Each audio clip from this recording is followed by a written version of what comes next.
All right, obviously we had to move locations because the gardeners at the place that has no grass was blowing his, it's ridiculous. But all right, as we were talking about the first half of the pay-per-view event. We went through Jesse Magdaleno and his victory, Shakur Stevenson and his impressive look and everything, obviously just needing the power. Let's talk about what I honestly thought was probably the dull part of the pay-per-view, and that was the Gilberto fight. I know it's his fight back. It's been almost over a year since we've last seen him, and he was trying to test that handout from the injury and everything, but I just didn't find the fight attractive enough, especially if you are submitting your application to fight someone like Triple G.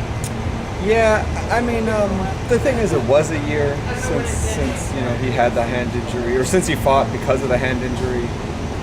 You know, the guy was difficult. I mean, ZURDO's tall. ZURDO's like 6'2", 6'2", 6'3". Yeah, I mean, the guy was like BURSAK was 5'10" or something like that. So I mean, hey, don't clown us, man. What's the difference? I'm 6 foot. but no, regardless, I mean, like I think with the hat on. Yeah, with the hat on for sure. But no, I mean, you know, he. It was a difficult fighter. I mean, you're also, you know, you say the hand's fine, and you've been, you know, sparring with 10, 12, 16-ounce gloves or whatever, but you know, when you're in there with 8-ounce gloves or whatever, when you're in there with smaller gloves, you're actually hitting someone like you're trying to knock them out. It's different. And the guy was trying not to get knocked out either. I mean, the guy was not, you know, I mean, I put more on the opponent, on BURSAK, because he wasn't, I mean, you're fighting for a title, man. Like, you gotta, like, take it from the ring. ring.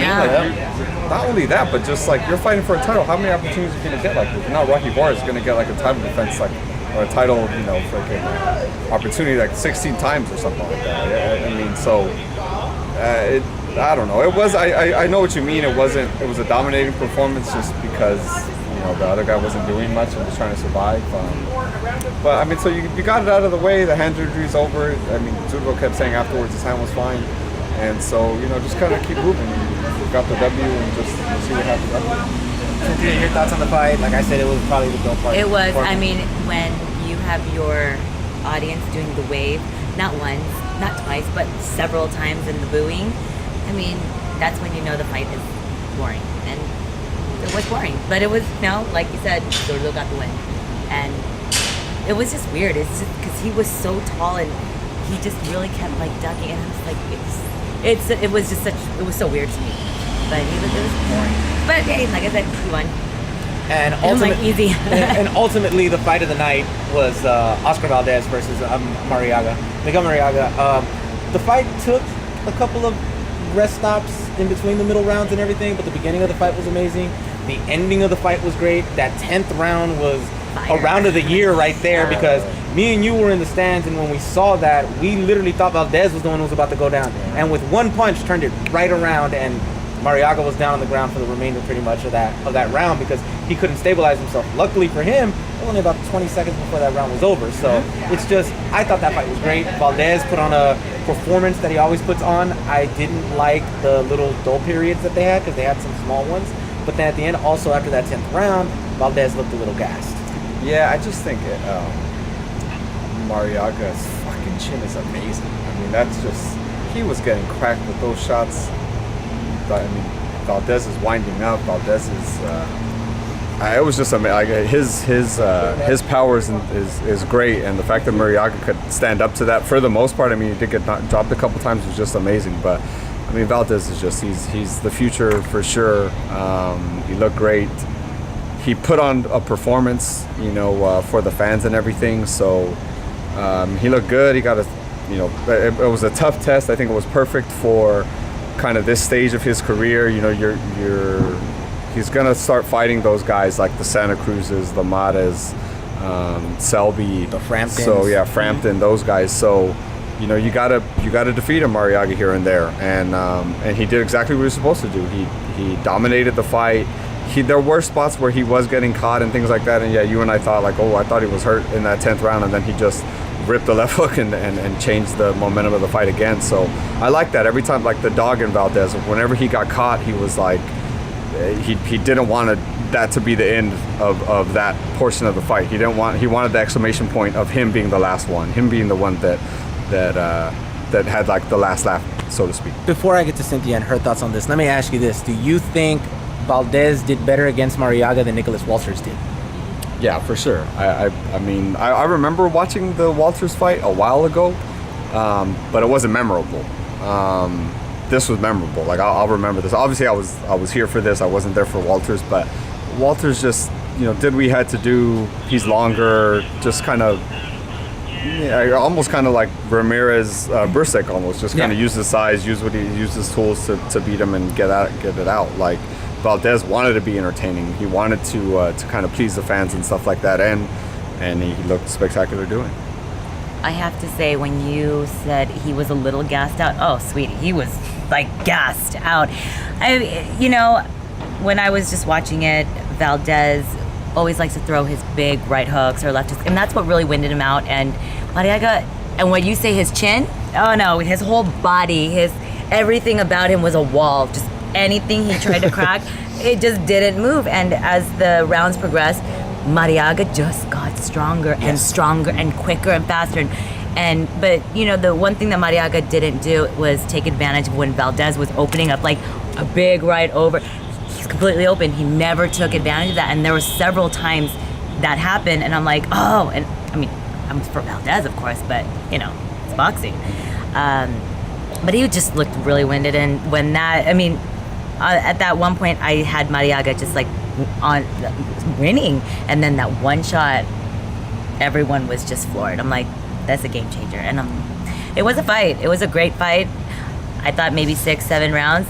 Did not expect it to go a full 12. But okay, what do you think of the cards? I was actually going to bring that up right now because those scorecards were terrible. 108. Those scorecards were terrible. That's awful. That's too wide. It's too wide. I don't. Like he could have used. He should have used my glasses, or I don't know what fight he was watching. Maybe he was watching the Porter Berto fight. I'm not sure. For a fight like this to be as close as it was and so back and forth, where you could pick the round where Marriaga clearly won, you could pick a fight where Valdez clearly won, you could pick it apart and you could go this one, this one, this one, this one, this one, and that one. For it to be so wide, 119 to 108, I think 116, 111 was right, because that's basically 8-4. That's right there, but with the knockdown as well. So I think that was right. That was dead on the money. But 119, 108, my God, that's literally just like saying Marriaga did nothing for the fight. And for those of you who didn't catch this on pay-per-view and will probably see this fight probably on YouTube or somewhere, you're literally gonna feel exactly what I say with this. It's just that fight was too close to call at that point to be 119, 108. It was ridiculous. But overall, the night was good. The fight was good. Just things like that leave a sour taste in your mouth. Going back to the Shakur fight, when they ended the fight due to the cuts, people booed. They didn't boo Shakur. They booed the decision of the fight. They booed to end it when they could have gone to the final 6 round and everything. But again, that's not a detriment to the fighters. That's more a detriment to what's going on in boxing. And that is that maybe doctors are stepping in too early. And again, obviously with what happened with Richard Colon, maybe that's why. Yeah, so it's just you don't want to see that. You don't want to see a boxer's career end due to cuts. They can't come back from it. Obviously, scar tissue and how they are. We've seen how Miguel Cotto's face turns into once he starts fluffing up and everything. So it's just things like that. I get it, but they should have let it go. The scorecard should not have been as wide as it was, and those are probably the 2 downers of the fight of the night, and that's really it. Ultimately, just at the end, to you guys, if you would have been at home, would this have been pay-per-view worthy for you guys? I mean, go for him. I don't know. I think on paper beforehand it was definitely, because you get to see the pro debut of Stevenson. You get to see 3 great champions. The Marriaga fight on paper was definitely like a juicy matchup. Like you could see that headlining like a HBO Boxing After Dark or something like that, or maybe even maybe not a World Championship Boxing, but you could see it like a opening card on like a World Championship Boxing on HBO or something like that. So on paper beforehand, yeah, for sure, it's pay-per-view worthy. I mean, afterwards, I don't know. It's hindsight's always 20/20. So I mean, you know, it's hard to kind of put it in that perspective. Like, would I buy it now having seen it? Like, you know, I don't know, but I mean, for sure beforehand I would have. I mean, I mean, fighters have to get paid, so that's probably one of the reasons why it's on pay-per-view, but I can't really say yes or no to it. But like you said, if you saw the fight you're gonna, or if you didn't see the fight, you're gonna wish you saw the fight in real time. And now we have a Popo. Like, what is going on here? It's Carson. It's stuff up, yo. But yeah, so if you haven't seen it, watch it.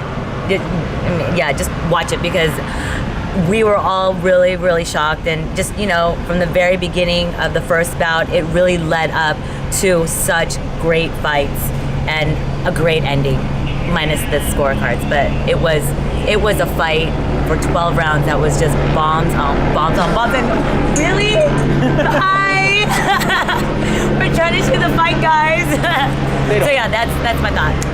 And finally, just ultimately at the end of the night, it was a really good night of fights. Yes. This is something that you expect from a card here at the StubHub. The StubHub always produces magic. The StubHub always has it, and today I honestly don't think it lost any luster.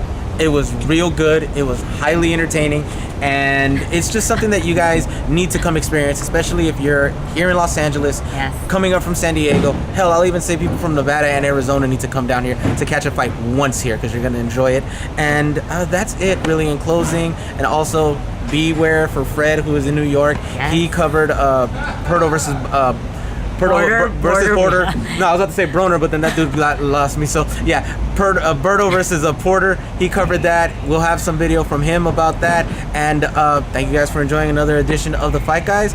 We will be at the Matisse media workout this Tuesday, so we'll have footage for you guys of that. We'll obviously also discuss Klitschko versus Joshua coming up next week. Yes. And the week after that, we'll give you a review of that as well. And the week after that, we will do a preview to the mega fight that all of you are waiting for, and that is Canelo versus Chavez.